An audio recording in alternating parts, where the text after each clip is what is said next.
नमस्कार। आज के इस वीडियो में एक दार्शनिक चर्चा करेंगे। मैं आप सभी से एक प्रश्न पूछना चाहता हूं कि क्या हमारे पूर्वज हमसे ज्यादा ज्ञानी और समझदार थे या फिर हम हमारे पूर्वजों से ज्यादा ज्ञानी और समझदार हैं। अब बात कुछ ऐसी है कि आज मैं एक किताब पढ़ रहा था, बीनीथ द नाइट, और वो किताब पढ़ते पढ़ते मुझे एक नया तथ्य जानने को मिला कि जो होमो सेपियंस है, यानी कि हम और हमारे पूर्वज, इन सभी की जो ब्रेन पावर है, जो दिमागी ताकत है, वो एक सी ही है।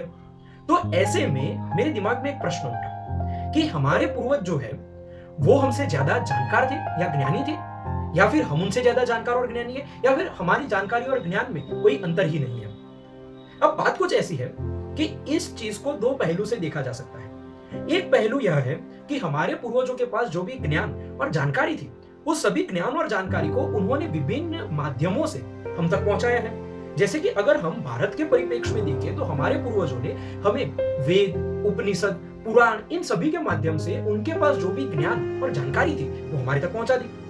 अब हालांकि उन जानकारी को समझने के लिए हमारे अंदर थोड़ी सी संस्कृत और वो भाषा की समझ होनी चाहिए, लेकिन वो कोई बड़ी बात नहीं है। अगर आप जिस भाषा में वो जानकारी दी गई है उस भाषा को समझ ले तो वो जानकारी आप सरलता से समझ सकते हैं। लेकिन क्या इससे यह सिद्ध हो जाता है कि क्योंकि हमारे पास हमारे पूर्वजों द्वारा दी गई जानकारी है और साथ ही में हम भी दिन प्रतिदिन नई जानकारी प्राप्त कर रहे हैं, तो हम हमारे पूर्वजों से ज्यादा ज्ञानी और जानकार हुए?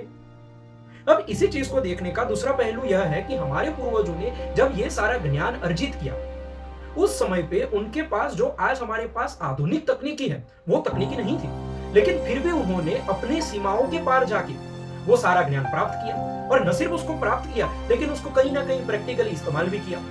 तो अब ऐसे में एक बड़ा दार्शनिक प्रश्न यहाँ खड़ा होता है कि क्या हम हमारे पूर्वजों से ज्यादा जानकार हैं, या फिर हमारे पूर्वज जिन्होंने बिना किसी तकनीकी के सहारे लिए ये सारा ज्ञान प्राप्त किया और जानकारी अर्जित करी, तो वो हमसे ज्यादा ज्ञानी हुए? अब इस विषय के ऊपर मैं तो मेरा कोई ओपिनियन नहीं दे रहा हूँ, मैंने तो मेरे दोनों पहलू आप लोगों के सामने रखे, लेकिन आप नीचे कॉमेंट्स में बताइए कि आप इस पूरे विषय के बारे में क्या सोचते हैं। और साथ ही में अगर आप ज्ञान सरस्वती के ऊपर ऐसे और भी दार्शनिक वीडियोस देखना चाहते हैं तो नीचे कमेंट्स में लिखिए फिलोसॉफी। धन्यवाद।